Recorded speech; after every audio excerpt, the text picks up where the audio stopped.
Thank you, Deputy President. We're now moving to the next follow-up question, which is asked by Honorable Siwisa of EFF. Thank you, Chairperson. Thank you, Deputy President. Deputy President, the issue of food poisoning is not only experienced in Spaza shops, but also in big brand names like Spar. With the recent news that has come to light at Spar Richards Bay in Times Square Mall, where expired food was found, which is of a great concern. And if we are going to focus on Spaza shops and the poisonous food or food poisoning, then there is a great possibility that we are going to make routes for big brands like Shoprite and Pick and Pay to open mini supermarkets, which is going to close the only economic adventure for Black people. Is the monitoring only going to happen for scrupulous suppliers or in Spaza shops, or is the monitoring also going to happen in big outlets like your Super Spar, your Woolworths, your OK, and all those big brands? Thank you, President.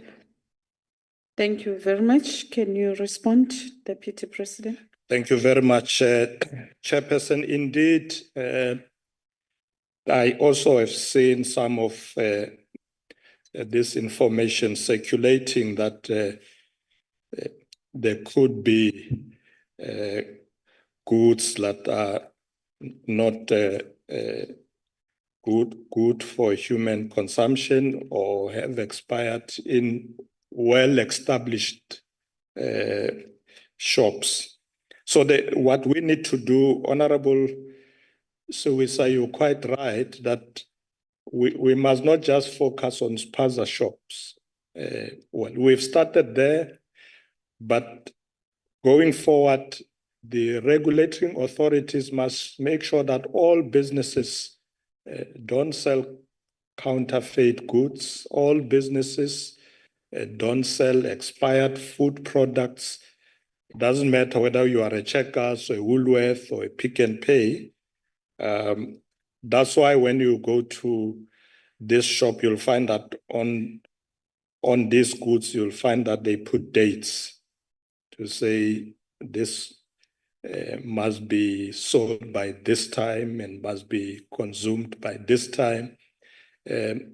But regulations must ensure that there is enforcement. And the way we can get it right is that there has to be a very strong inspectorate. And perhaps you need an inspectorate that doesn't just, come when there's a problem, but that just regularly just appear, take people by surprise and check what is happening.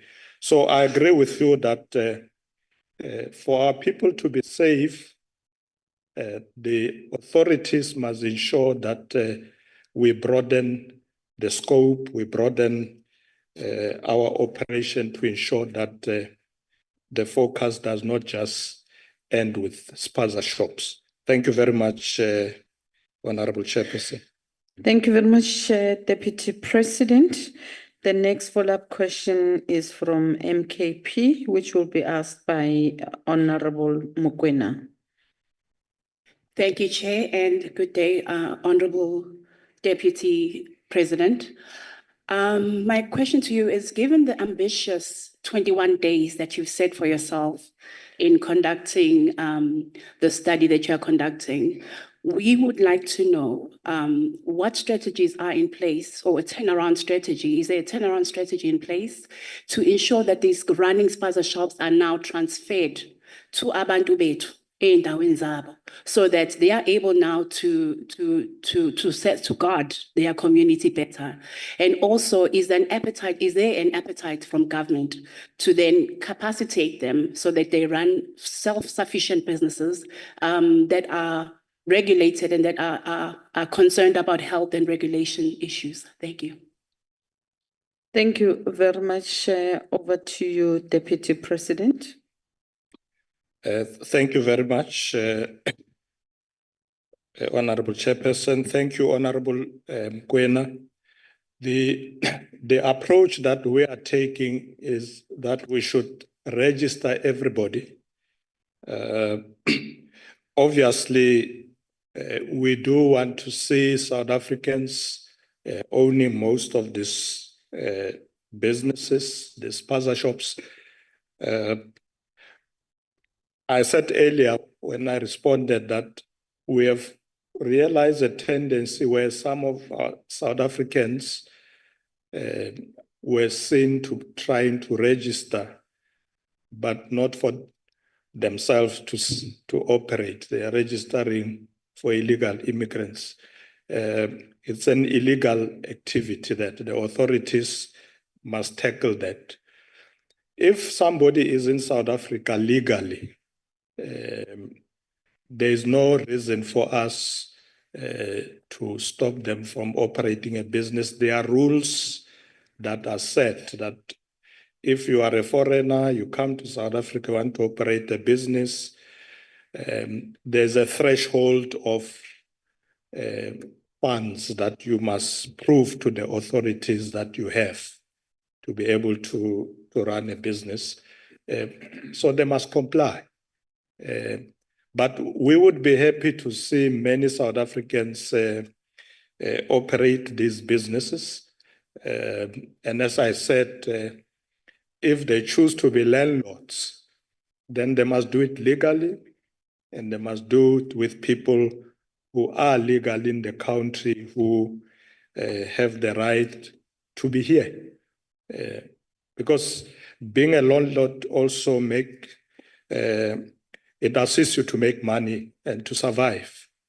It's a form of business, but everything must be within the law. So yes, we will promote that South Africans should run and own these businesses.